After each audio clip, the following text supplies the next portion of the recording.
आगरा में डॉक्टर भीमराव अंबेडकर जी की 134वीं जयंती पर आवास विकास कॉलोनी में सजी भीमनगरी में डॉक्टर अंबेडकर के अनुयायियों का उत्साह देखते ही बना। चहुं ओर बाबा साहब के नारे गूंज रहे थे। मंच से वक्ता संविधान शिल्पी द्वारा कही गई बातों को दोहराते हुए उनके बताए मार्ग पर चलने के लिए लोगों को प्रेरणा दे रहे थे। उत्तर प्रदेश के मुख्यमंत्री योगी आदित्यनाथ को भीमनगरी के मंच पर आता देख पूरा कार्यक्रम स्थल नमो बुद्धाय और जय भीम के उद्घोष से गूंज उठा। बौद्ध वंदना करते ही मुख्यमंत्री ने नागपुर के दीक्षा भूमि भवन का विधिवत उद्घाटन किया। स्वागत गीत के माध्यम से कमला अरुण स्कूल के बच्चों ने प्रस्तुति भी दी।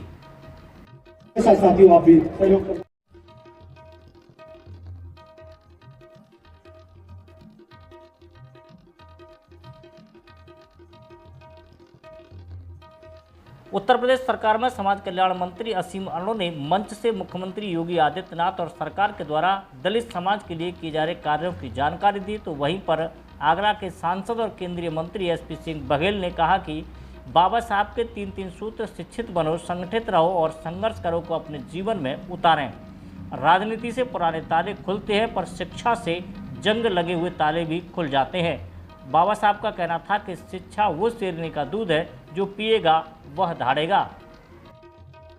भीमनगरी के मंच से मुख्य अतिथि योगी आदित्यनाथ ने संबोधित करते हुए योगी आदित्यनाथ ने कहा कि 1956 से अपने पूर्वजों के दर्शन को जीवित आगरा में रखा है। विपरीत परिस्थितियों में सामाजिक भेदभाव का सामना करते हुए भी जीरो से शिखर की प्रेरणा दी है। संघर्ष से पला आदमी ही सिद्धि प्राप्त करता है। बाबा साहब ने दलितों और वंचितों की प्रेरणा दी। यह भारत देश संविधान शिल्पी के रूप में स्मृति करता है। भारत के संविधान को लागू हुए 75 वर्ष होने के नाते मुझे यहाँ आने का सौभाग्य मिला है। भारत रत्न 18 मार्च 1956 में आगरा आए और बाबा साहब ने यहाँ से लोगों को संघर्ष का रास्ता सौंपा।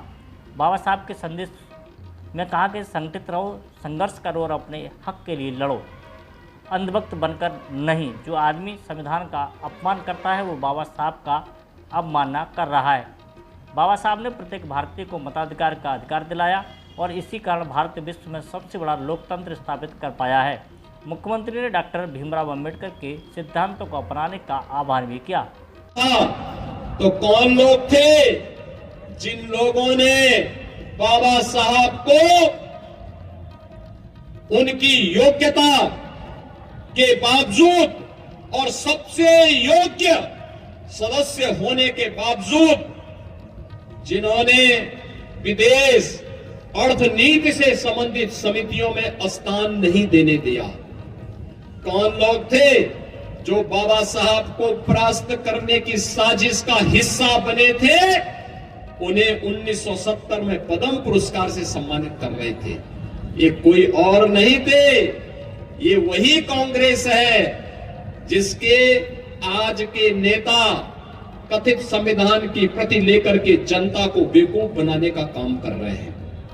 ये वही कांग्रेस है जिसने बाबा साहब भीमराव अंबेडकर के द्वारा बनाए गए संविधान को समय समय पर अपमानित करने का काम किया। कौन नहीं जानता है बाबा साहब के द्वारा बनाए गए संविधान की प्रस्तावना को बदलने का काम कांग्रेस ने किया था। यानी प्रस्तावना किसी भी पवित्र ग्रंथ की आत्मा होती है। अगर मनुष्य की आत्मा निकल जाती है तो शरीर का क्या हाल होता है, और ऐसे ही किसी पवित्र ग्रंथ की प्रस्तावना के साथ छेड़छाड़ कर दिया जाए क्या हालत होते हैं। और ऐसे ही शरारत इमरजेंसी लागू करके संविधान का गला घोटने का काम देश के अंदर कांग्रेस ने किया था। और बहनों और भाइयों, तब भी ये लोग जनता को बेवकूफ बनाने के लिए, बाबा साहब के नाम पर वोट बैंक बनाने के लिए आने का दावा करते हैं।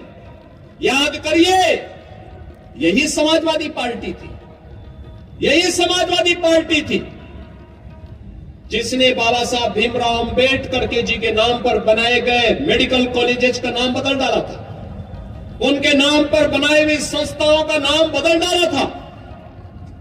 असीम अरुण हमारे समाज कल्याण विभाग के मंत्री हैं, कन्नौज के विधायक हैं।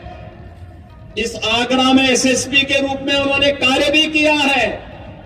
और जब इन्होंने मुझे जानकारी दी कि समाजवादी पार्टी ने पाप किया था, मैंने कहा उसी कन्नौज में जाकर के फिर से वहां के गवर्नमेंट मेडिकल कॉलेज का नामकरण बाबा साहब के नाम पर करेंगे।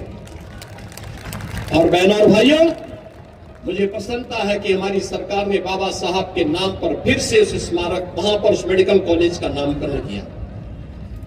बाबा साहब का महापरिनिर्वाण 6 दिसंबर 1956 को हुआ था।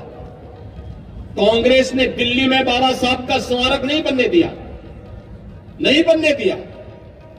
कांग्रेस जब भी आई स्मारक बनाने की मांग होती रही, लेकिन कांग्रेस ने कभी भी स्मारक नहीं बनने दिया। बाबा साहब को भारत रत्न नहीं देने दिया। कांग्रेस की पीढ़ियों के लिए तमाम कांग्रेस के नेहरू गांधी परिवार के सदस्यों के लिए 50-50 एकड़ के स्मारक बनाए गए, लेकिन बाबा साहब के नाम पर 1 इंच जमीन भी इन्होंने कांग्रेस ने दिल्ली में नहीं देने दी गई। बाबा साहब कुल के लिए भारत रत्न देने का काम तब हुआ जब श्रद्धेय अटल बिहारी वाजपेयी जी के द्वारा, भारतीय जनता पार्टी के द्वारा दिल्ली के अंदर सरकार को समर्थन किया जा रहा था। तब बाबा साहब को भारत रत्न से सम्मानित किया गया। भीमनगरी के उद्घाटन सत्र में केंद्रीय मंत्री के संरक्षक करतार सिंह भारतीय, डॉक्टर जीएस धर्मेश, अध्यक्षता धर्मेंद्र सोनी, महासचिव श्याम जरारी, संरक्षक डॉक्टर रामजी लाल, अध्यक्ष विजय सिंह करदम, महासचिव इंजीनियर महेश चंद, कोषाध्यक्ष आरएन सिंह, उपाध्यक्ष हाकिम सिंह, जेपी सिंह, इंजीनियर गंगा सिंह, रमेश चंद, अजेंद्र सिंह, सूर्य, शीतल प्रसाद, गौतम सहित बड़ी संख्या में कार्यकर्ता मौजूद थे।